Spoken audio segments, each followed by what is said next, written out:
Well, I'm now joined by Bryan Gildenberg via the old-fashioned telephone. Bryan is the Chief Knowledge Officer for Kantar Retail. Bryan, thanks very much indeed for joining us. Thanks for the invitation, and sorry I couldn't be in front of the camera or live in person somewhere. So.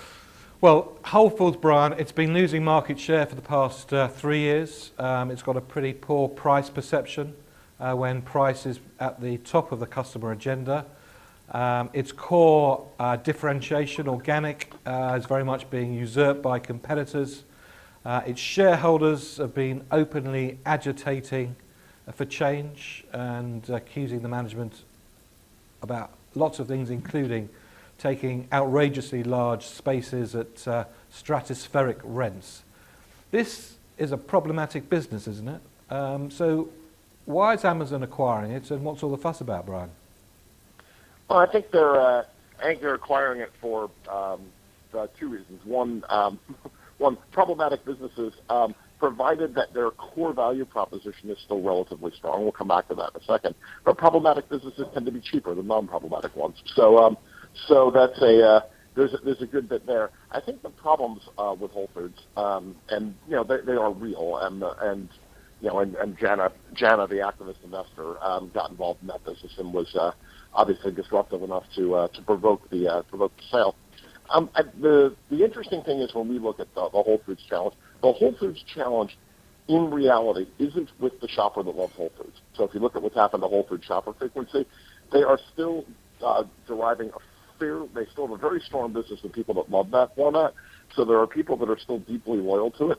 The challenge that Whole Foods has, and the point that you made implicitly there is at the root of it, which is that conventional retailers have gotten better at selling things that Whole Foods sold on the organic side, which has allowed the conventional retailers to pick off the occasional Whole Foods shopper. And if you look at the geographies in which Whole Foods competes, the conventional retailers that have done the best job of that are, to some degree, Kroger on the West Coast, but the retailer that's done a really good job of getting after them is Costco.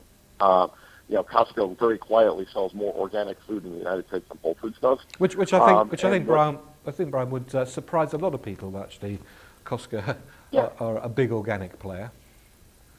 They're huge, and Costco's probably done more to bring organic food to a larger audience than any other single entity in the world. Just in terms of the improvements that they've made to the organic supply chain, the drive that they've had with organic farmers to make that more efficient, and that opens up a whole separate can of worms around whether industrial scale organic farming is what consumers really perceive as organic farming. Different issue. Coming back to this, so I think what Amazon saw is a business that, one, has a relatively strong core proposition that delights customers, and I think this is something you need to keep in mind when you think about other businesses or brick-and-mortar formats that Amazon might buy. I mean, the Walgreens Rite Aid deal in the U.S. fell apart today, and I've already seen people saying, oh, well, Amazon's going to swoop in and buy Rite Aid. No, they're not. Amazon doesn't want to buy a broken business. Bezos said this about 4 times in 15 minutes, and he's talking about the acquisition. They're going to buy a business that delights customers, right? And Whole Foods still delights customers. They delight fewer of them than they used to, and they are not as good at the moderate user. I think what Amazon saw is a real opportunity to fix that by being able to, down the road, integrate a Whole Foods premium shopping experience with a more conventional Amazon shopping experience into something more seamless and integrated, where the shopper basically gets to choose where they want to trade up and trade down in a pretty interesting way. Now, in that scenario, Bryan, are we going to see Whole Foods prices decrease? I mean, it's a very margin-rich mix, and Jeff Bezos has said many a time that he's never heard a customer ask to pay more for a product. I think you will see Amazon try to figure out how to bring some of Whole Foods prices to a point where they can where it's got broader appeal. The thing you got to remember about Whole Foods is only 12% of Americans shop in Whole Foods every year, and only 9% shop there every month. So you've got, it's a relatively niched proposition.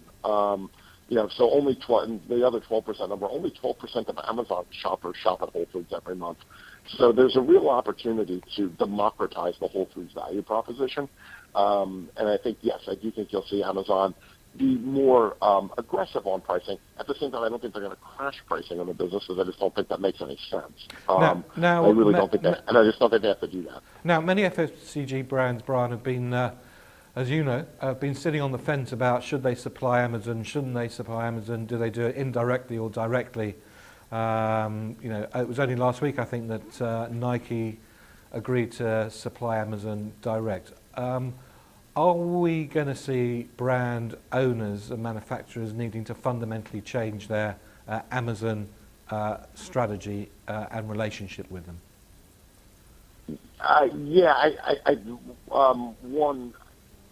When I think of FMCG brands, I think of like Ariel rather than Nike. And I think for those companies that this ship has sailed, they're all directly selling to Amazon, and they're all trying to figure out how to work within the Amazon context to manage their third-party selling as well. So I think you see a lot of companies approaching Amazon, both first-party and third-party. There's a lot of strategic advantages to that. I think the notion that you're going to be able to exclude Amazon from your distribution network, I think is going to confine itself to a few very specific niche brands that have a strong direct-to-consumer platform. I think if you're a business that sells things, particularly in the United States, to consumers through retail, not selling to Amazon is, I don't think, a viable strategy long term.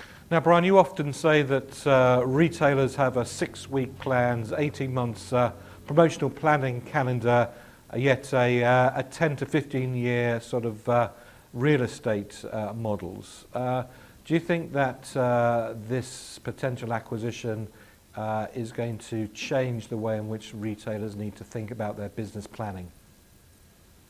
I would add something to that, which I think Amazon's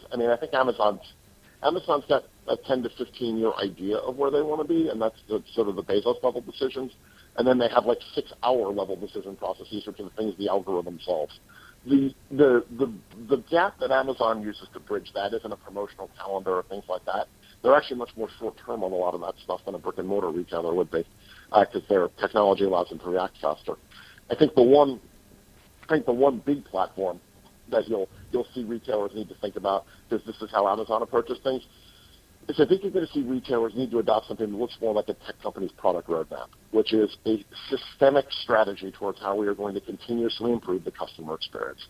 And that's the advantage that I think tech companies have brought to this, which is a really disciplined approach to customer experience enhancement that's multi-year in nature, but fluid enough that they can change as situations move and arise. But I think all of the great tech companies, Amazon, Google, Facebook, and Apple, are all very disciplined about product roadmap. And I think you'll see retailers need to think of an experience and store roadmap that's much more disciplined and proactive rather than sort of reactive and firefighty. So yes, I do think you're going to see, I think good retailers are going to be able to be less reactive and more proactive going forward. Yeah. And finally, Bryan, how frightened do you think the grocery sector should be about this development? I think in the U.S. specifically, because I do think that though Amazon's a national retailer, Whole Foods really isn't. Whole Foods is a deeply urban, suburban, upmarket regional retailer. I think the retailers that compete directly with Whole Foods should probably be concerned fairly quickly. And in the U.S., that's the Ahold Delhaize business on the East Coast, as well as some of the regionals, and then it's Kroger, Safeway, and Costco on the West Coast. Yes, I do think that what Amazon's going to be able to do in terms of plugging Whole Foods into its economic engine, whereby they don't need to make anywhere near as much margin out of the selling business of Whole Foods as Whole Foods did to be viable. I do think that they are going to get very aggressive from a pricing point of view in store, and I think they are going to accelerate the development of Amazon Fresh using Whole Foods as a flagship to give them credibility in perishables, which they lacked. And I do think you're going to see them accelerate Fresh now much more quickly through a combination of being able to shop the Whole Foods store and being able to deliver to home. And I think there'll be a click and collect component to it as well, but I think that's probably overplayed. So well, Bryan yes. Bryan Gildenberg from Kantar Retail Chief Knowledge Officer. That's a lot of food for thought. Thank you very much indeed for joining us. So it's organic food for thought. Thanks for listening.